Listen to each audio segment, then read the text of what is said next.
Well, happy Wednesday, everybody. And you're listening to the Aging Experts. My name is Barbara Ellison. I'm a transformational life trainer because aging is about more than just not being sick. It's about being the best ever version of you. And that's what we're going to be part of what we're going to be talking about today. We have some great guests that we're going to introduce you to. But first of all, hi, Carol. How are you doing today? I'm doing great. I am doing great. I so love this episode, this podcast, The Aging Experts, because I think that people need to live the second half of their life better than they live the first. And that's why I have created Life by Design and why Barbara and I do this podcast. And so without further ado, I want to bring on David and Gerri Hinton. I love these people so much. We have actually been to their home. They live up in Hurricane. Yeah. See, I want to say Hurricane. Okay. In Hurricane, Utah. And you think it's going to be cold and everything. But after Keith saw their fig tree, he's going, huh? And he looked, and their climate is more like, I think he said Florida. The zone that you're in, it's a warm zone in the middle of Utah. So anyway, it's a beautiful, beautiful place. And I want them to kind of tell us a little bit what they've done to live their second half of life better. And I'm not the only crazy chicken lady. Okay. They have chickens too, and they have a fabulous orchard and garden. I mean, uh, but for a long time, David couldn't take care of any of that. So I'm going to let them say hi to you, and I'm going to let them, they both have incredible stories about how their life is better. So start off, we'll probably interrupt you. We'll probably bunny trail a bunch. So just be forewarned. Okay. Well, thank you for having us on. We sure have learned to love the two of you. You're amazing ladies. Oh, thanks. Thank you. Thank you. We all share a like faith that we all believe in Jesus, and we don't make any bones about it. So know that we do talk about him on this show. So take your freedom. Well, if we're going to start with my story, I better not tell all of it. I really started to get sick when I was 32, but the thing that changed my life started about 7 years ago when I was losing energy. I would have to eat every 2 hours. If I didn't eat every 2 hours, I was just kind of worthless. I couldn't go out and work in my yard for more than just a few minutes. And in January last year, I was to the point that if I stooped over to tie my shoes just one time, I would have to go to bed for an hour to an hour and a half to regain the energy. And I was just really struggling. Another portion of that was my wife was having to do a lot of the things that I should have been doing. And although it was hard for her in one way, it was hard for me in another way. It was quite an emotional, what would you call it? Feeling of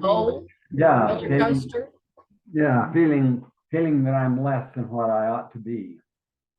And it was just really hard to watch her do all the things I should have been doing. But she is an amazing lady. She didn't complain. She might have complained inside. I don't know, but I didn't do everything that you should have been doing. I did what I could. Well, and I can relate to what Gerri's saying. I don't know if y'all know our story, but Keith broke his back and the surgery did not go well. And they said he'd never work again.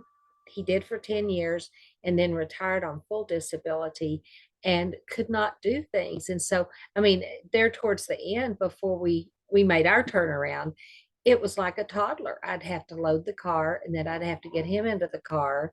And, I mean, he could walk and stuff like that. He could carry, dress himself. It was not, he wasn't like an infant, but it was like, I had to do all the lifting and the carrying and the stuff. And so I totally relate to where Gerri was.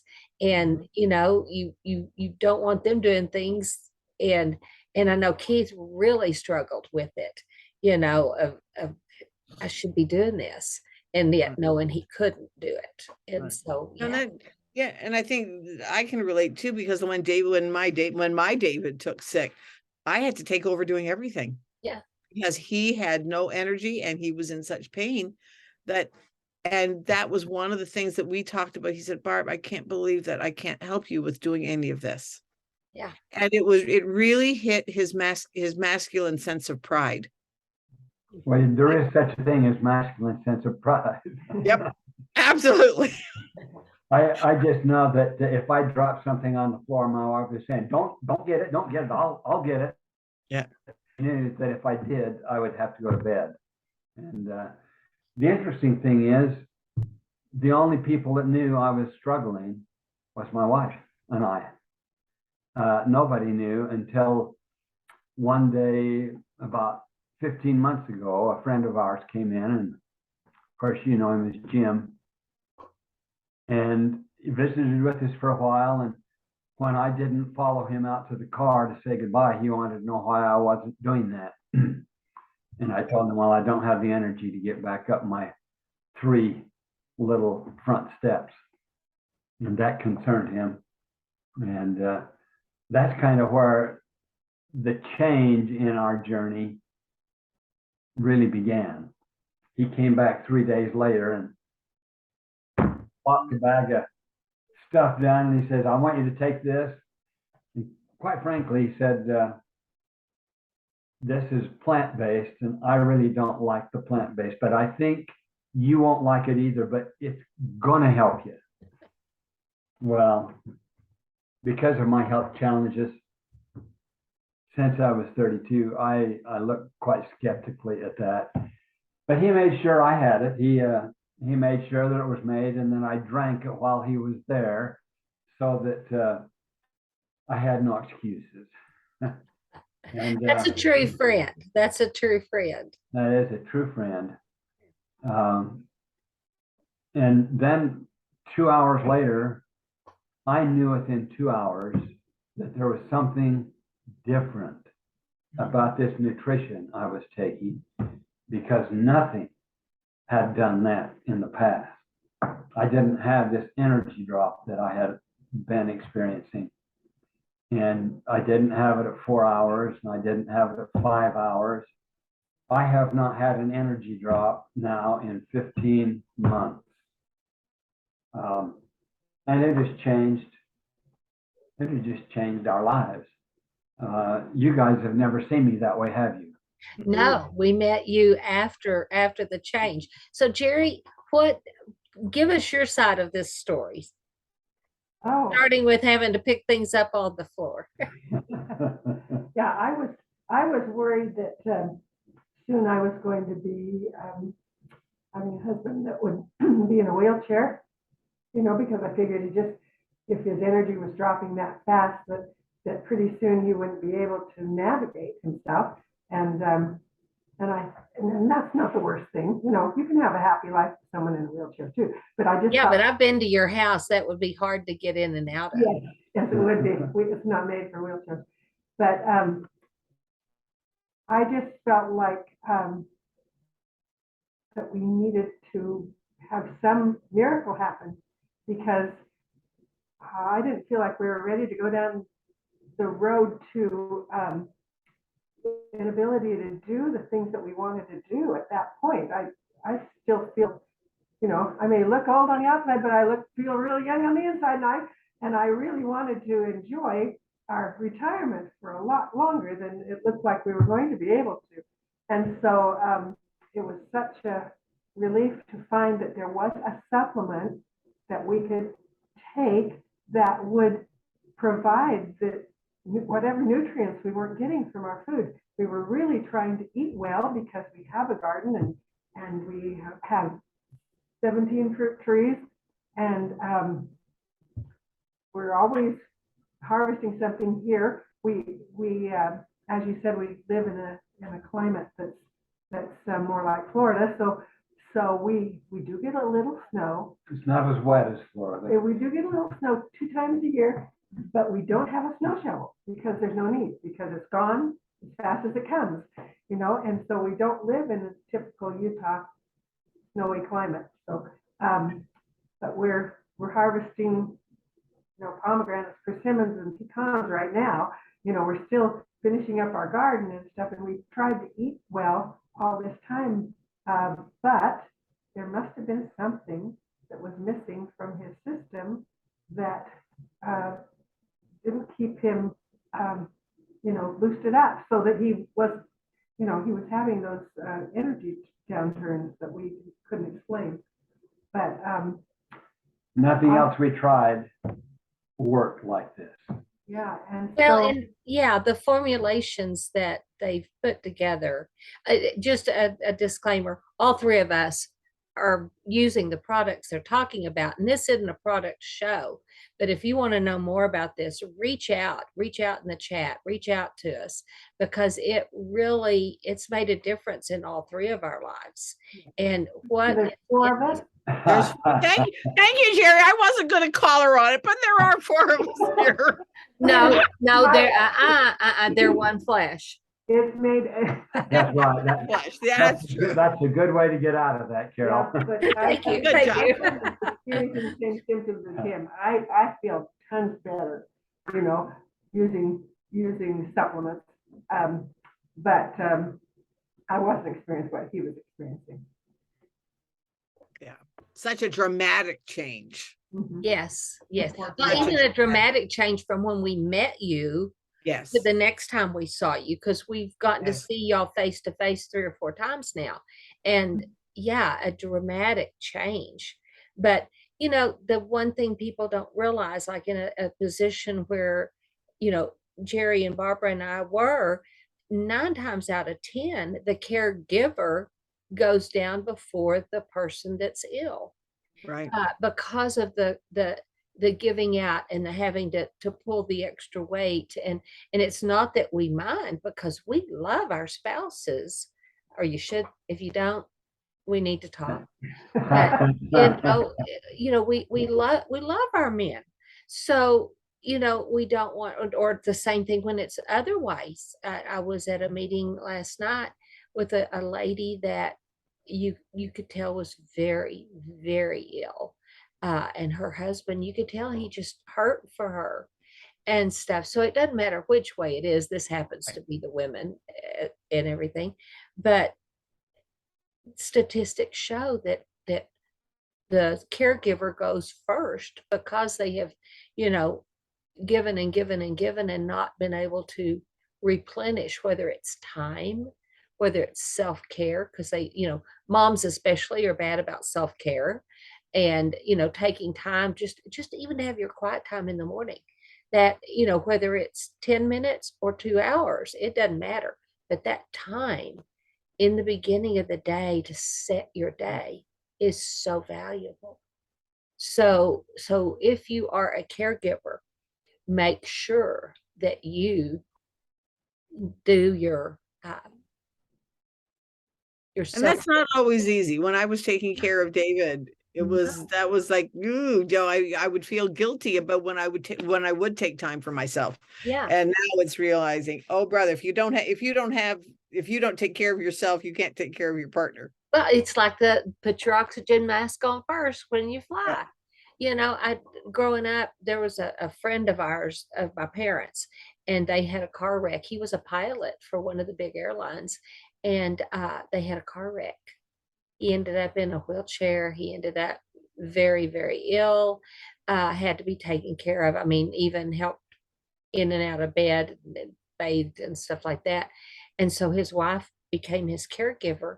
And, it sounds hateful, for somebody who hadn't lived it. But I can remember her telling my mom, he says, yeah, he's in there yelling for me and I have to say, I'll be there in a minute. I've got to finish this, you know, and it's like he was ready to get up. It wasn't like an emergency thing. And, you know, sometimes people don't realize that you know, and it may sound harsh to an outsider to say, I'll be there in a minute, hold your horses. Yeah. But sometimes that has to be done. So if you are in that situation, you give yourself grace. You give yourself grace. And I don't mean that you sit on the sofa, eat bonbons and watch soap operas while they're laying in their own whatever, you know, and need to be up. So, I mean, don't do that. But I mean, true self-care, true quiet time. And if it takes getting up 10 minutes early to get that quiet time, whether it's a husband or children. I know I had to learn that with my kids, you know, people say, well, I can't get up. I can't do it. I have kids in the morning getting ready for school. Get up earlier, you know? Right. Go to bed earlier and get up earlier. Yeah. That's exactly what I've done. I get up about 4:30 or 5 o'clock every morning. That's my time to talk with the Lord. That's my time to read the scriptures.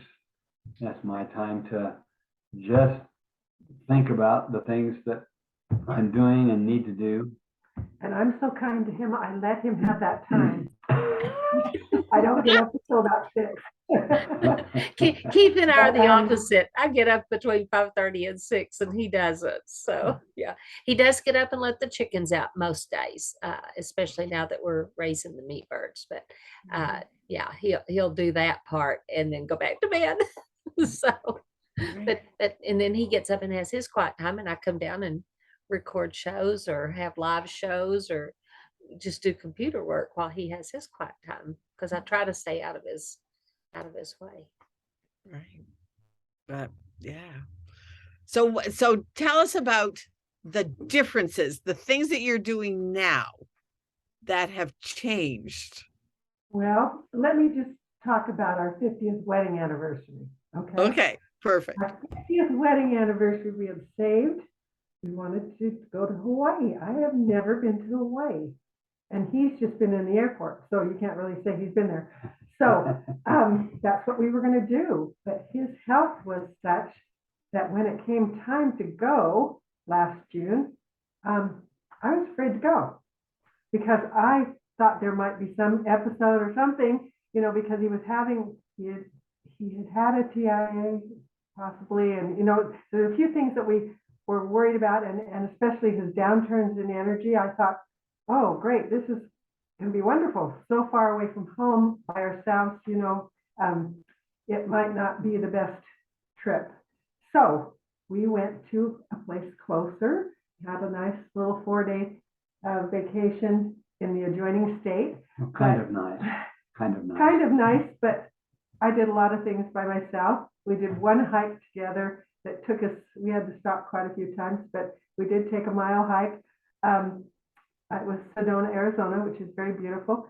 But the rest of the things, I did the shopping by myself, and I went down to the pool often by myself because he didn't feel like going. And so it just wasn't the 50th wedding anniversary we'd anticipated.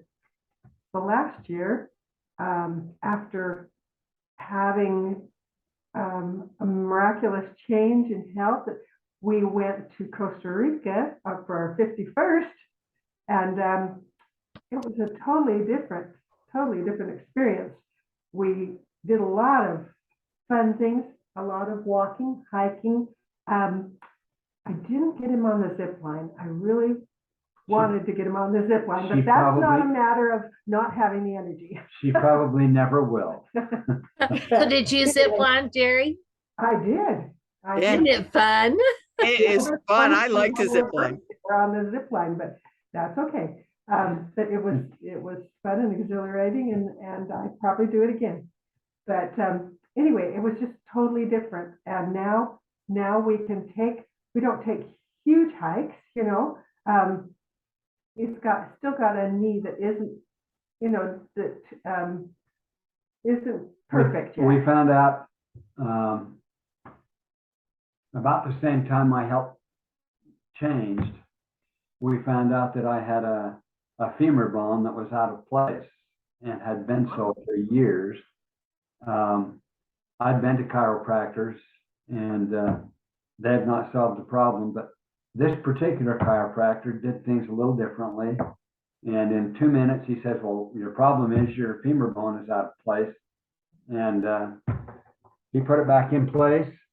And although, because it was that way for so long, it keeps going out. But I was considering having an operation on my knee, and now I'm not, because although it hurts a little bit, I can do a lot of things that I couldn't do. So are you talking Dr. Shane?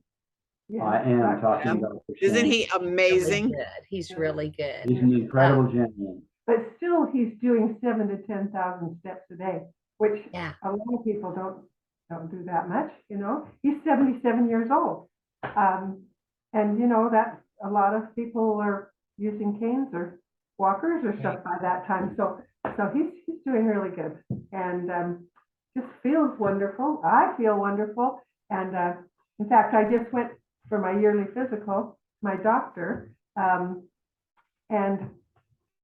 a little quote from him. He says, "Tell Gerri that her labs look great and that she's the picture of health." That's pretty good for a 73-year-old to get that back from their doctor. Yes. Yes, it Well, is. and my doctor, when I went in for my physical, looked at my numbers and he said, I don't know what it is you're doing, but whatever it is, you keep doing it. So Cool. we Cool. like that. We don't like to be like many of our friends who plan their whole life around their doctor's visits. Right. You know, that's their schedule for the week. I've got to look at my appointments for the Exactly. week. And they that's see what I that do. as normal. You know, Right. like, no, it's not normal. I do have a question. Is it a case of that the ligaments in your knee, because it was that way so long, have gotten a little bit loose? I think so. Yeah, but Okay. sitting down, staying in longer. I've got a protocol. Keith and I used to, we used to volunteer in a clinic, a pain clinic. It was a free clinic in Illinois, and doctors came literally from all over the world to learn this process from the man who did the clinic. And I can get you hooked in with them.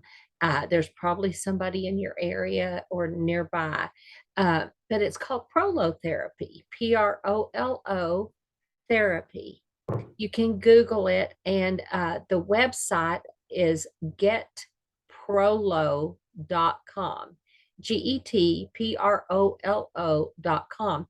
It was started by Dr. Himwall. He's passed now, but Ross Hauser, my friend, studied under him.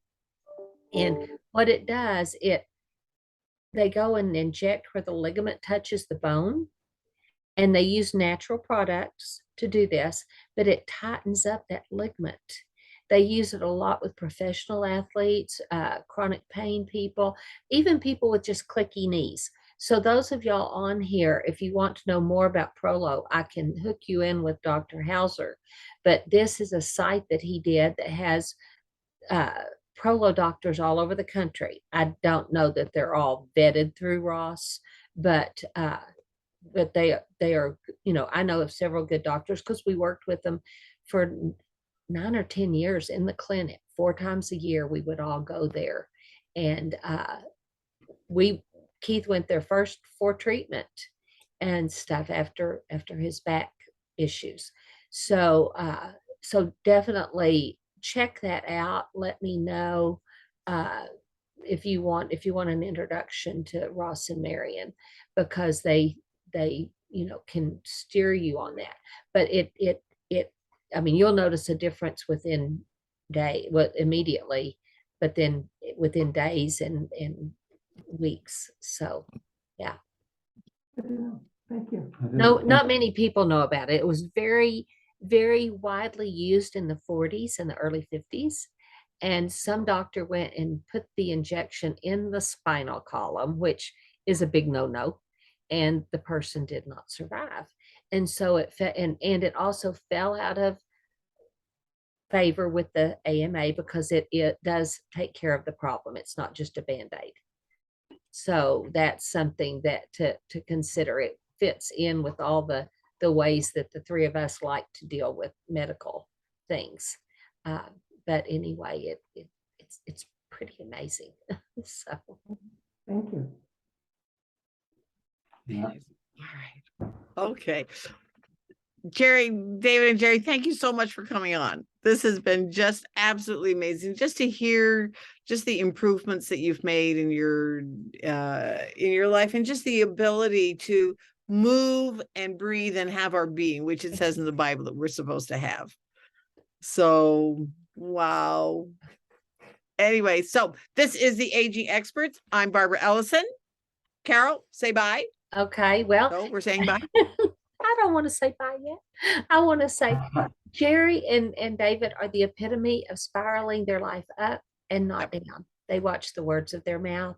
They take care of their bodies, and they live spirit, soul, and body. And so that's something that we say on here all the time, is to spiral up and not spiral down. And watching the words of your mouth is a big way to do that. Putting the right nutrition and fuel into your body is a big way to do that.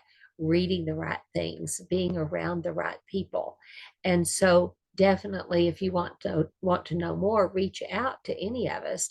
And David and Gerri, give us your last thoughts and tell us what's next on the agenda.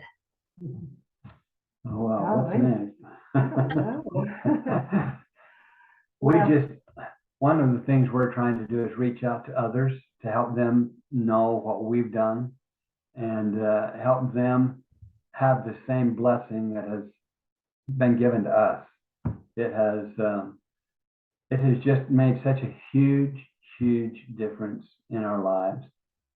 We have people that see me. In fact, we had one lady that looked at me. This was about 6 weeks after I'd started on this regimen, and she looked at me and she said, "What are you doing? Are you feeling good?" And I said, "I'm feeling really good." And she said, "Well, I've got to go in and tear up that obituary I've written about you." Oops. kidding, but No, she was probably just kidding, we but recognize the difference, and we just feel so great. We feel like we can do anything we put our mind to do now, that we're not limited, that we the sky's the limit. it is so great to be able to go out and work in my yard. It is so great to do things that I have always wanted to do but haven't been able to since I was 32. So He did all the planting this year. I usually do all the planting because it required bending over. And so I just let him do everything this year. Well, that's wonderful. I wanted to do. And they have a fig tree that is enormous. My husband looked at it, he was going, "What?" It's like it towers over David, and David's tall. And he It's sent us 20 feet this tall. whole bag of figs, and Keith hoarded them and ate one at a time. So, it's too bad you couldn't have seen that tree 3 years before you saw it. We had a day where it's called the Great Northern, came through, and it froze that fig tree to the ground. That fig tree was at least 10 feet taller than it when you saw it. wow. Back then. And it froze to the ground, and from that point till when you saw it, it's grown to the height that it is now. So it And came what up is it? with- About 20, 25 feet now? It's at least 25 feet tall. Mhm. Cool. Cool. Cool. Well, thank y'all for coming on. Thank you so much. We Thank you for do having us. appreciate it. And we'll see you again soon, because we get to all get together on a regular basis. So Yeah. talk to you later. Bye. Okay. Bye, Bye-bye. everybody. Love you guys.